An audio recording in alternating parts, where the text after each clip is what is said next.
नमस्कार दोस्तों, विनायक क्लासेस प्रयागराज के यूट्यूब चैनल पर आप सभी का हार्दिक स्वागत है। दोस्तों, जैसा कि आप सभी को बिल्कुल पता होगा कि आज ये हमारी ईवीएस की दूसरी क्लास है। पहली क्लास में हम लोग ईवीएस सिलेबस के बारे में पूरा कंप्लीट डिस्कस किया हुआ था कि कहाँ से कैसे क्वेश्चन बनने वाले हैं, जिसके अनुरूप ही आपको तैयारी करनी है ताकि आपके समय भी बच जाए और आप इस सीटेट एग्जाम में ज़्यादा से ज़्यादा स्कोर भी कर पाएं। तो दोस्तों, अगर आप उस वीडियो को मिस कर दिए हो, उस वीडियो को ना देखे हो, तो वीडियो के डिस्क्रिप्शन बॉक्स और वीडियो के कमेंट में आपको ये लिंक पिन मिल जाएगा जहां से आप उस वीडियो को देख सकते हैं।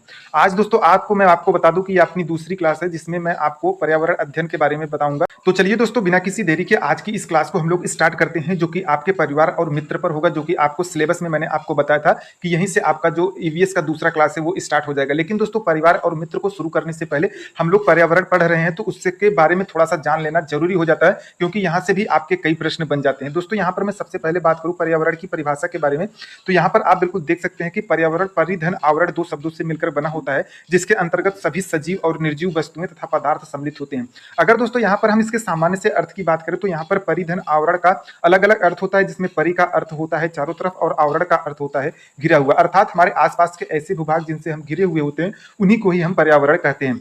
दूसरे शब्दों में हम कह सकते हैं कि पर्यावरण से अभिप्राय उन परिस्थितियों से है जो किसी जीव की वृद्धि, विकास, स्वभाव व जीवन पर प्रभाव डालती है और उन पर प्रतिक्रिया भी करती है ताकि जीव पूरी तरीके से पर्यावरण के साथ अनुकूलित हो जाए। यानी कि दोस्तों, आपको पता है कि ऐसे भूभाग जिनसे हम घिरे हुए होते हैं उन्हीं को पर्यावरण कहते हैं, और यही पर्यावरण हमारी जीवन की वृद्धि, विकास पर जो प्रभाव डालती हैं उन्हीं को हम पर्यावरण कहते हैं। तो यहाँ पर आपको बिल्कुल पर्यावरण की परिभाषा मिल चुकी है। यहाँ से आपके 2-3 क्वेश्चन बन सकते हैं। सबसे पहले तो आपको यहाँ पर एक क्वेश्चन देखने को मिल जाएगा, परिधन आवरण का अर्थ क्या होता है, और दूसरा ये पूछ सकता है कि जो हमारे आसपास के भूभाग होते हैं जिनसे हम घिरे हुए होते हैं उनको हम क्या कहते हैं। तो यहाँ पर मैंने आपको पर्यावरण की परिभाषा को एक छोटे से शब्दों में बता दिया है, जिसे आप यहाँ पर अच्छे तरीके से देख सकते हैं और नोट डाउन भी कर सकते हैं। उम्मीद करते हैं कि आप सभी लोग पेन और कॉपी के साथ बैठे होंगे ताकि जो भी आपको पॉइंट अच्छे मिले वो आप बिल्कुल नोट डाउन करते चले। अब यहाँ पर दोस्तों आप देख सकते हैं कि मैंने एनसीईआरटी 2005 से भी कुछ टॉपिक को लिया हुआ है, जो कि आपके एग्जाम पॉइंट ऑफ व्यू से काफी अच्छे होते हैं। यहाँ पर देख सकते हैं साफ तौर से कहा गया कि एनसीईआरटी 2005 के अनुसार कक्षा 3 से 5 तक के पर्यावरण को 6 थीम और 4 उप थीमों में बांटा गया है, जो कि नीचे विस्तृत रूप में दिए गए हैं। यानी कि दोस्तों अब आपका यहाँ से सिलेबस बिल्कुल स्टार्ट हो जाता है। तो यहाँ पर मैं आपको सबसे पहले 6 थीमों के बारे में बता दूं, उसके बाद मैं आपको 4 उप थीमों के बारे में भी बता दूंगा। यहाँ पर नंबर 1 पर देख सकते हैं कि परिवार और मित्र पहला थीम हो जाता है, जिसके अंतर्गत आपको 4 उप थीम देखने को मिल जाते हैं। यानी कि दोस्तों अगर आपसे कभी ये प्रश्न पूछ लिया जाए कि जो 4 उप थीम होते हैं वो किस थीम के अंतर्गत आते हैं, तो आपको नंबर 1 पर परिवार और मित्र को ही सही करना होता है।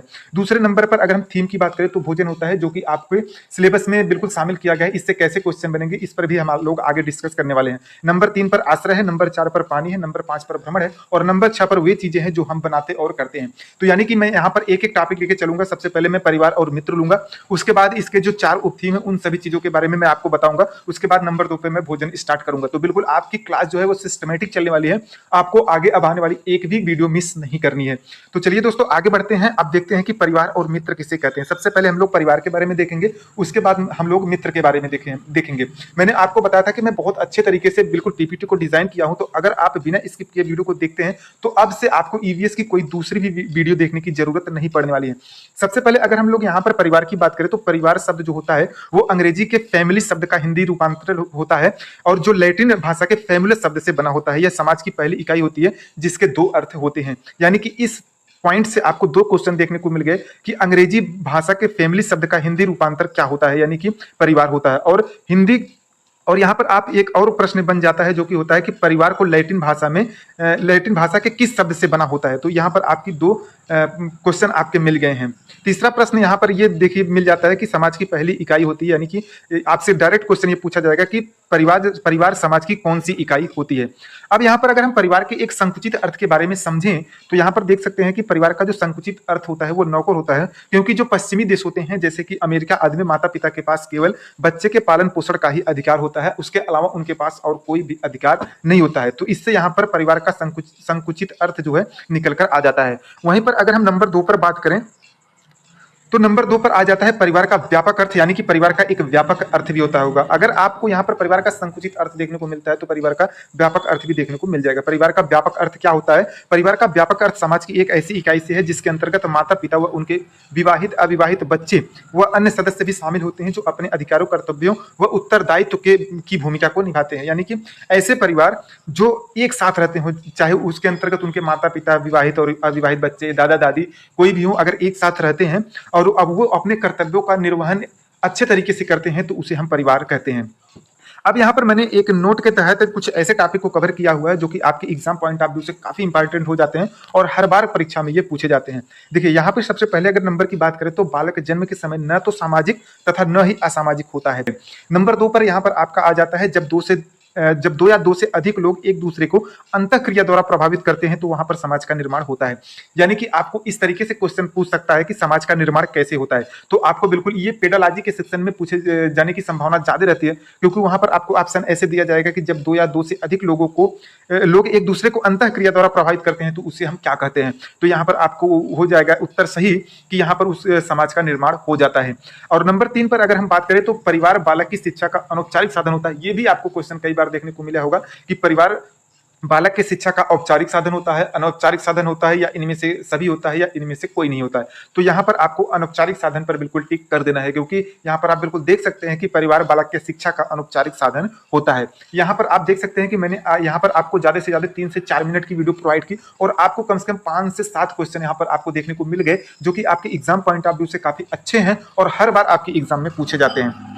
अब अगर हम परिवार के कार्य की बात करें तो परिवार के देखिए यहाँ पर जो प्रसिद्ध समाजशास्त्री विद्वान मैकाइवर एवं पेज साहब थे, उन्होंने परिवार के कार्य को 2 भागों में विभाजित किया हुआ है, जिसमें आप देख सकते हैं नंबर 1 पर आपका आ जाता है आवश्यक कार्य और नंबर 2 पर आ जाता है अनावश्यक कार्य। आवश्यक कार्य क्या होता है परिवार का, ये आप यहाँ पर देख सकते हैं कि मैकाइवर और पेज साहब ने ये बताया था कि समस्त परिवार को ऐसे कार्यों को पूरा करना चाहिए ताकि उनकी आर्थिक स्थिति जैसी भी हो, यानी कि आवश्यक कार्य सभी परिवार को पूरा करना ही चाहिए, चाहे उनके पास गरीबी हो अमीरी हो, ये सब मैटर नहीं करता है। कुछ परिवार के आवश्यक कार्य होते हैं, उन्हें हर हाल में परिवार को पूरा ही करना होता है, जैसे कि शैक्षिक व्यवस्था, यानी कि बच्चा अगर पढ़ने योग्य हो गया तो उसको स्कूल में भेजने की जिम्मेदारी परिवार की होती है, चाहे उनके पास पैसे हो या ना हो, ये उनकी नैतिक जिम्मेदारी बन जाती है। नंबर 2 पर है आर्थिक व्यवस्था, अर्थात उनके जीविकोपार्जन हेतु रोटी कपड़ा व मकान की व्यवस्था उनको उपलब्ध कराना होता है, चाहे वो किसी प्रकार से मजदूरी करके या फिर किसी भी प्रकार से पैसे अर्जित करके उनके लिए ये व्यवस्था उपलब्ध कराए। नंबर 3 पर लैंगिक व्यवस्था आ जाती है, यानी कि इसके अंतर्गत आप देख सकते हैं कि शादी विवाह, जो आपके परिवार में बच्चे होते हैं उनका शादी विवाह भी करना परिवार का एक महत्वपूर्ण कर्तव्य होता है। तो ये आपका आवश्यक कार्य हो गया। अब आवश्यक कार्य से आपसे ऐसे प्रश्न पूछे जाएंगे कि परिवार का आवश्यक कार्य नहीं है, जिसमें आपको शैक्षिक व्यवस्था, आर्थिक व्यवस्था और लैंगिक व्यवस्था दे दिया जाएगा, और चौथे नंबर पर आपको दे दीजिएगा मनोरंजन के साधन उपलब्ध कराना। तो ये चौथा आपका बिल्कुल गलत हो जाएगा, 3 पॉइंट आपके बिल्कुल सही हो जाएंगे। बिल्कुल आप पेशेंस बना के पूरी वीडियो को देखिए, आपको बहुत ही मजा आएगा और बहुत से ऐसे टॉपिक जो आपको कवर यहाँ पर देखने को मिल जाएंगे। आपके ज्यादा से ज्यादा क्वेश्चन इसी पीपीटी से मिलने वाले हैं, इससे बाहर आप पेपर उठा के देख लीजिए, कोई भी क्वेश्चन आपका परिवार और मित्र से बाहर जाने वाला नहीं है। बस आपको पेशेंस बना के थोड़ा सा वीडियो को देखना होगा, क्योंकि हो सकता है कि वीडियो थोड़ी लंबी बन जाए, क्योंकि अगर चीजें आपको मैं अच्छी प्रोवाइड करूंगा तो आपको कहीं ना कहीं वीडियो को देखना ही पड़ेगा। वीडियो भले ही लंबी हो जाए, थोड़ा सा टाइम निकाल के आपको देखना है। अगर टाइम नहीं है तो आप फ्री टाइम में हमारी वीडियो को देखें ताकि आप ज्यादा से ज्यादा पॉइंट को कवर कर पाएं। अब नंबर 2 पर आप देख सकते हैं जो अनावश्यक कार्य, यानी कि परिवार के कार्य के बारे में मैंने आपको बताया था कि 2 कार्य होते हैं, आवश्यक कार्य और अनावश्यक कार्य। यहाँ पर अनावश्यक कार्य में आप देख सकते हैं कि मैकाइवर और पेज साहब ने ही इसे भी बताया है कि परिवार के 2 अनावश्यक कार्य भी होते हैं, 2 क्या बहुत से अनावश्यक कार्य कह सकते हैं, लेकिन मैंने आपको यहाँ पर 2 कार्य ऐसे दिखाए हुए हैं जिसके अनुसार आप ये आंकड़ा लगा सकते हैं, ये समझ सकते हैं कि परिवार के कौन से आवश्यक कार्य होते हैं और कौन से अनावश्यक कार्य होते हैं। यहाँ पर देख सकते हैं कि जैसे आपके परिवार की स्थिति अगर सही नहीं है तो आप उनको मनोरंजन के साधन उपलब्ध कराएं या न कराएं, ये कोई ऐसी बात नहीं है कि अगर आपकी स्थिति सही नहीं है तो आपको मनोरंजन के साधन उपलब्ध कराना ही कराना है। अगर आप मनोरंजन के साधन उपलब्ध नहीं कराते हैं तो कोई बात नहीं है, अगर आपकी स्थिति सही हो जाती है तो आप बच्चे को मनोरंजन के साधन उपलब्ध करा सकते हैं। जैसे जरूरत से ज्यादा सुविधाएं प्रदान करना, अगर आपके पास उतने पैसे नहीं है तो आप अपने अनुसार ही बच्चों को सुविधाएं प्रदान करिए जितना आपकी क्षमता है, यानी कि जितनी आपकी आर्थिक स्थिति सही है। तो यहाँ पर आप बिल्कुल समझ गए कि परिवार के आवश्यक कार्य कौन से होते हैं और परिवार के अनावश्यक कार्य कौन से होते हैं। ठीक है। चलिए अब हम देखते हैं कि बालक के सामाजिकरण का क्रम क्या होता है, क्योंकि ये भी आपके एग्जाम पॉइंट ऑफ व्यू से काफी इंपॉर्टेंट होता है। देखिए, बालक के सामाजिकरण का क्रम से मतलब है कि बालक समाज में अपने आप को कैसे प्रेजेंट करता है। तो सबसे पहले समाज में प्रेजेंट करने का पहला जो उसका कदम होता है वो परिवार में होता है, यानी कि परिवार से उसके सामाजिकरण का शुरुआत हो जाता है और उसके बाद परिवार से वो अपने आस पड़ोस में जाता है जहां पे उसके सामाजिकरण का विकास होता है, और नंबर 3 पर वो खेल के मैदान में चला जाता है। तो कभी कभी ये आपको पॉइंट सेट करने को आ जाता है कि बालक के सामाजिकरण का एक सही क्रम है। तो यहाँ पर आप बिल्कुल देख के चलिए, पहला उसका परिवार होता है, दूसरा पास पड़ोस होता है और तीसरा खेल का मैदान होता है। तो आपको ये क्रम बिल्कुल मिस नहीं करना है, क्योंकि हर बार आपको ये क्वेश्चन देखने को मिल जाता है, इसलिए मैंने इस पॉइंट को यहाँ इस पीपीटी में शामिल किया हुआ है।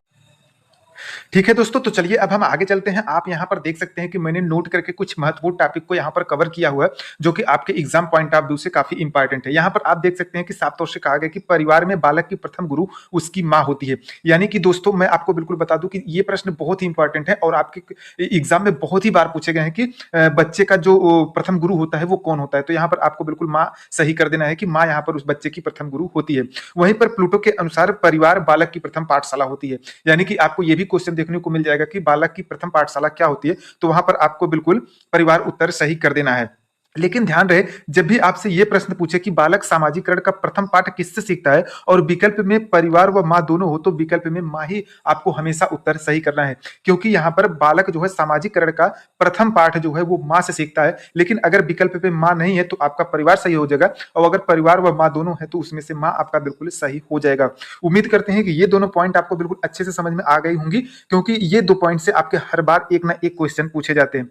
वहीं पर आप देख सकते हैं कि परिवार की विभिन्न विद्वानों के अनुसार कुछ परिभाषाएं दी गई हैं, जो कि आपके एग्जाम पॉइंट ऑफ व्यू से काफी अच्छे हैं और कई बार आपको ये पेडालॉजी के सेक्शन में पूछ लिए जाते हैं। यहाँ पर सबसे पहले हम लोग देखेंगे मैकाइवर एवं पेज के अनुसार। तो यहाँ पर देख सकते हैं कि प्रसिद्ध समाजशास्त्री मैकाइवर एवं पेज के अनुसार परिवार जो है वो पर्याप्त निश्चित यौन संबंध द्वारा परिभाषित एक ऐसा समूह है जो बच्चों को जनन एवं लालन पालन की व्यवस्था करता है। यानी कि मैकाइवर एवं पेज के अनुसार परिवार जो है वो बच्चे को जनन एवं लालन पोषण की उनकी व्यवस्था करता है। अब वहीं पर अगर हम लोग बात करें लूसी मेयर के अनुसार, तो देख सकते हैं लूसी मेयर के अनुसार परिवार एक गृहस्थ समूह होता है जिसमें माता पिता और उनके संतान साथ साथ रहते हैं। यानी कि जहां पर आपको ये परिभाषा देखने को मिल जाए तो वहां पर आप तुरंत ही लूसी मेयर के अनुसार उत्तर में ऑप्शन को बिल्कुल सही कर देंगे। अब वहीं पर नंबर 3 पर आता है विलियम जोन्स के अनुसार। तो विलियम जोन्स के अनुसार परिवार यौन संबंधों पर आधारित एक ऐसी सामाजिक संस्था है जिसका कार्य संतानोत्पत्ति एवं उसका लालन पोषण करना होता है। यानी कि परिवार का जो कार्य होता है वो संतानोत्पत्ति एवं उसका लालन पालन करना होता है। वहीं पर अगर हम सबसे लास्ट में और 4 नंबर की बात करें डीएन मजूमदार यानी कि धीरेन्द्र नाथ मजूमदार के अनुसार, तो परिवार ऐसे व्यक्तियों का समूह होता है जो एक ही छत के नीचे रहते हैं और रक्त से संबंधित होते हैं। यानी कि ऐसे समूह जो एक ही छत के नीचे रहते हैं और वो रक्त संबंध के आधार पर एक दूसरे से बंधे होते हैं, उन्हें हम परिवार कहते हैं। ऐसा डीएन मजूमदार साहब कहते हैं। अब यहाँ पर बात आती है परिवार की विशेषताओं की। तो आप देख सकते हैं कि परिवार की जो विशेषताएं होती है वो कई प्रकार की होती हैं। हालांकि इससे रिलेटेड आपको वीडियो यूट्यूब पर बहुत ही कम देखने को मिलेंगे, क्योंकि बहुत से कम लोगों ने इन सब चीजों को शामिल किया हुआ है। ऐसे टॉपिक को उन्होंने छोड़ दिया है, क्योंकि ये टॉपिक यहाँ पर थोड़ा सा लेंदी हो जाता है, जिसकी वजह से सब लोग इसको शामिल करना नहीं चाहते। लेकिन हमको अपने ईवीएस के पार्ट में ज्यादा से ज्यादा नंबर चाहिए, तो हमको कहीं ना कहीं ये टॉपिक शामिल करके चलना होगा।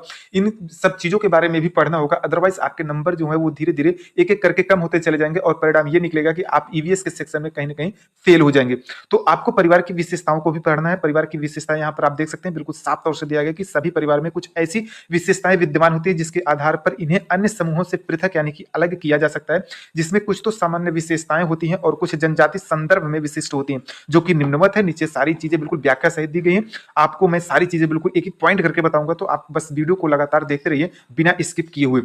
अब यहाँ पर आप देख सकते हैं कि सबसे नंबर 1 पर आ जाती है सर्वव्यापकता। यानी कि सर्वव्यापकता क्या होती है वो चीजें हम यहाँ पर समझेंगे। तो जब आप इसको अच्छे से समझ लेंगे तो यहाँ से जब भी आपके क्वेश्चन बनेंगे पेडालॉजी या फिर विषय वस्तु के सेक्शन में, तो आपके वो गलत नहीं होंगे। यहाँ पर सर्वव्यापकता से मतलब है कि परिवार सभी सामाजिक संस्थाओं और समितियों में सबसे अधिक सर्वव्यापी है। यानी कि जो परिवार है वो सामाजिक संस्था और समितियों में सबसे अधिक विकसित है, जिसके कारण परिवार सामाजिक विकास के सभी स्तरों में किसी न किसी रूप में अवश्य पाया जाता है। यानी कि परिवार सर्वव्यापकता की वजह से सामाजिक विकास के सभी स्तरों में पाया जाता है। अब यहाँ पर अगर हम लोग बात करें नंबर 2 की भावनात्मक आधार की, यानी कि इमोशनल बेसिस की, तो यहाँ पर आप बिल्कुल देख सकते हैं साफ तौर से एकदम बिल्कुल क्लियर मैंने सारी चीजों को बिल्कुल लिखा हुआ है कि परिवार के सभी सदस्य भावनात्मक भावनात्मक रूप से एक दूसरे से बंधे रहते हैं, जिसके फलस्वरूप परिवार में शांति तथा प्रेम बना रहता है। यानी कि अगर परिवार में भावनात्मकता का आधार होगा तो परिवार में शांति और प्रेम बना रहेगा लंबे समय तक, तथा एक दूसरे का सहयोग करने की भावना को भी प्रोत्साहन मिलता है। यानी कि एक दूसरे लोग आपस में सहयोग की भावना को विकसित करते हैं, जिससे एक दूसरे की मदद भी हो पाती है। जैसे आप पति पत्नी का संबंध देख लीजिए, पति पत्नी का संबंध भी भावनात्मकता के आधार पर ही होता है। माँ का प्यार जो बच्चों के प्रति होता है, स्नेह जो होता है, वो भी एक कहीं न कहीं भावनात्मकता आधार पे ही होता है। अब अगर हम लोग नंबर 3 की बात करें तो यहाँ पर आप देख सकते हैं नंबर 3 पर आपका आ जाता है परिवार की विशेषताओं के अंतर्गत रचनात्मक प्रभाव। यानी कि परिवार अपने सदस्यों से उन्हीं व्यवहारों की आशा करता है जो सामाजिक रूप से सहयोगपूर्ण होते हैं। यानी कि जो असहयोगपूर्ण चीजें होती हैं उनको परिवार कहीं न कहीं अवॉइड कर जाता है, क्योंकि परिवार के सभी सदस्य भावनात्मक आधार पर एक दूसरे से बंधे होते हैं, जैसा कि मैंने आपको ऊपर इससे पहले बता दिया हुआ है। अब नंबर 4 पर जो परिवार की विशेषता होती है वो होती है छोटा उसका आकार। यानी कि परिवार का यदि छोटा आकार है तो वो एक तरीके से उसकी कहीं न कहीं विशेषता होती है। यहाँ पर आप बिल्कुल देख सकते हैं, मैंने साफ तौर से क्लियर सारी चीजें बिल्कुल कर दी है कि परिवार की एक विशेषता उसका छोटा आकार का होना भी होता है, क्योंकि इसमें सिर्फ वही व्यक्ति होते हैं जो इसमें जन्म लिए हों, विवाह किए हों अथवा एक दूसरे से रक्त के द्वारा संबंधित हो। हालांकि भारत में परिवार का रूप पहले विस्तृत था, लेकिन जब संयुक्त परिवारों का विघटन होना शुरू हुआ तो अधिकांश परिवारों ने छोटा रूप ले लिया। परिवार के कितने भाग होते हैं ये सब चीजें मैं आपको आगे बताऊंगा। अभी के लिए आपको जो मैं बता रहा हूं सिर्फ वही चीजें समझ के चलिए, क्योंकि अभी जब मैं आपको परिवार के प्रकार बताऊंगा तो उसमें संयुक्त परिवार और एकल परिवार बताऊंगा, तो ये सारी चीजें आपको बिल्कुल वहां पर क्लियर हो जाएंगी कि संयुक्त परिवार किसे कहते हैं और एकल परिवार किसे कहते हैं। नंबर 5 पर यहाँ पर आ जाता है सामाजिक ढांचे में केंद्रीय स्थिति। यानी कि ये भी एक परिवार की विशेषता है कि समाज का कोई भी व्यक्ति किसी कार्य को करते समय परिवार का सबसे अधिक ध्यान रखता है, क्योंकि परिवार सामाजिक ढांचे की केंद्र बिंदु होती है जिसका सामाजिक संगठन व विशेष महत्व होता है। तो यहाँ पर आप बिल्कुल देख सकते हैं कि नंबर 5 पर जो आपका पॉइंट है ये भी काफी इंपॉर्टेंट बन जाता है आपके एग्जाम पॉइंट ऑफ व्यू से, तो इसको भी कहीं ना कहीं आपको समझ के चलना है। ये आपको पॉइंट डायरेक्ट आपको क्वेश्चन में देखने को मिल जाएगा। नंबर 6 पर आ जाता है सदस्यों का असीमित उत्तरदायित्व। यानी कि परिवार वह स्थान है जहां बड़े बड़े से बड़ा त्याग करने पर भी किसी प्रकार का संकोच नहीं करता है। यानी कि परिवार अपने सभी सदस्यों के प्रति बड़ा सा बड़ा त्याग करने में कोई संकोच नहीं करता है, क्योंकि ये लोग एक दूसरे से रचनात्मक, भावनात्मक और रक्त संबंध के आधार पर जुड़े होते हैं। बल्कि यहाँ पर आप देख सकते हैं कि और भी इसको अधिक विस्तार से बताया गया है कि वह परिवार जो अपने कर्तव्य और प्रयत्नों से ऐसी तपोभूमि बना लेता है जहां सभी सदस्य बिना किसी स्वार्थ वैर के आनंद की अनुभूति करते हैं, जैसा कि मैंने आपको पहले भी बता दिया हुआ है। अब नंबर 7 पर आपका आ जाता है सामाजिक नियंत्रण। यानी कि परिवार सामाजिक नियमन का सबसे महत्वपूर्ण साधन है, क्योंकि यह समाज की रीति रिवाजों, शिष्टाचार, धर्म एवं शिक्षा आदि के क्षेत्रों में नियंत्रण स्थापित कर व्यक्ति को नियमित करता है। यानी कि परिवार की एक ये भी विशेषता है कि उसमें सामाजिक नियंत्रण पाया जाता है, जिसके अंतर्गत समाज की जो रीति रिवाज है, शिष्टाचार है, धर्म और शिक्षा है, ये सब परिवार अपने अंदर लाता है। ठीक है, तो यहाँ पर उम्मीद करते हैं कि अब ज्यादा से ज्यादा चीजें आप समझ गए होंगे। अब नंबर 8 पर आता है परिवार का अस्थायी व अस्थायी स्वभाव। ये भी परिवार की एक विशेषता होती है जो कि आपकी बहुत ही इंपॉर्टेंट टॉपिक है, जो कि एग्जाम पॉइंट ऑफ व्यू से काफी अच्छा पॉइंट है, जो कि आपके एग्जाम में पूछा जाता है। तो यहाँ पर परिवार का स्वभाव अस्थायी व अस्थायी होता है कि नहीं, ये चीजें अब हम जानेंगे। तो यहाँ पर आप देख सकते हैं कि परिवार एक समिति भी है और एक संस्था भी है। क्यों ऐसा है ये हम नंबर 1 और नंबर 2 पॉइंट के अंतर्गत समझेंगे। नंबर 1 में देखते हैं कि यदि परिवार को पति पत्नी और बच्चों का एक समूह मान लिया जाए तो यह एक समिति है। यहाँ पर आप इस पॉइंट को बिल्कुल समझिए, क्योंकि यहीं से आपके क्वेश्चन आएंगे और यहीं से आपके क्वेश्चन गलत हो जाएंगे। तो यहाँ पर देख सकते हैं साफ तौर से कहा गया कि यदि परिवार को पति पत्नी और बच्चों का एक समूह मान लिया जाए तो यह समिति है। क्योंकि यदि किसी कारणवश पति पत्नी, यानी कि अगर पति पत्नी में विच्छेद हो जाता है, यानी कि वो अलग हो जाते हैं, चाहे वो विवाह के आधार पर हो या फिर किसी अन्य कारण से हो, अगर वो अलग हो जाते हैं तो एक विशेष उद्देश्य की पूर्ति जो वो रुक जाती है, जिससे परिवार का पुराना रूप में परिवर्तन हो जाता है। यानी कि यदि पति पत्नी और बच्चे ही उस परिवार में है और उनका विच्छेद हो जाता है, वो अलग हो जाते हैं, तो परिवार का जो उद्देश्य है वो रुक जाता है। उनकी पढ़ाई लिखाई, उनकी शिक्षा दीक्षा, सारी चीजें रुक जाती है, जिससे परिवार अपने पुराने रूप में आ जाता है। इसलिए हम कह सकते हैं कि परिवार एक समिति है। जबकि नंबर 2 पर अगर हम बात करें, यदि परिवार को कुछ नियमों और कार्यविधियों को एक व्यवस्था के रूप में देखा जाए तो यह एक संस्था होती है, क्योंकि पति पत्नी अथवा बच्चों में से किसी एक या दो के न रहने पर भी परिवार के परंपरा और नियम की समाप्ति नहीं होती है।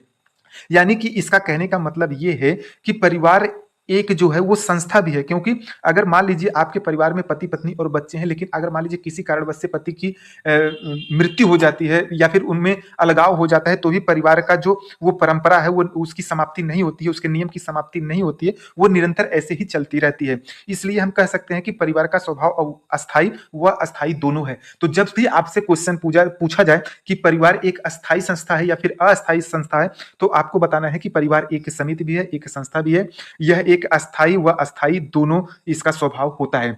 तो दोस्तों उम्मीद करते हैं कि यहाँ तक आपको सारी चीजें बिल्कुल समझ में आ गई हैं। अब वीडियो थोड़ा सा लंबा हो रहा है, इसलिए अब जो परिवारक से कुछ टॉपिक बच रहे हैं वो कल की वीडियो में मैं कवर करूंगा। अभी तक के लिए आप इतना ही समझिए, इतना ही नोट डाउन करिए। अगर चीजें आपको न समझ में आई हो तो एक बार वीडियो को और देखिए, तो सारी चीजें आपको क्लियर हो जाएंगी, और जो आपके एग्जाम पॉइंट ऑफ व्यू से अच्छे हैं उनको आप भी नोट डाउन करके भी रख लीजिए। हालांकि मैं आपको ये पीडीएफ भी प्रोवाइड करने की कोशिश करूंगा। वीडियो के लिंक में आपको टेलीग्राम चैनल का एक लिंक मिल जाएगा, वहां से आप इस पीडीएफ को भी डाउनलोड करके सेव करके अपने मोबाइल में रख भी सकते हैं। तो उम्मीद करते हैं कि चीजें आपको अच्छे से समझ में आ गई होंगी। यदि और भी आपके कोई डाउट है, कोई प्रश्न है, आपको कोई चीजें समझ में नहीं आती हैं, तो आप उसे कमेंट बॉक्स में मुझे जरूर बताएं, ताकि मैं उसी हिसाब से अपने आप को अपडेट कर सकूं, आप सुधार कर सकूं, ताकि अच्छे से अच्छे आपको चीजें प्रोवाइड कर सकूं। तो उम्मीद करते हैं कि वीडियो आपको काफी अच्छा लगा होगा। वीडियो अच्छा लगा हो तो वीडियो को लाइक करें, शेयर करें और कमेंट करें, और चैनल को जरूर सब्सक्राइब करें, ताकि आगे जो भी हमारी वीडियो आए उसका नोटिफिकेशन आपको मिल जाए। तो दोस्तों आज के लिए इतना ही, मिलते हैं फिर किसी नई वीडियो में किसी नई जानकारी के साथ। तब तक के लिए नमस्कार।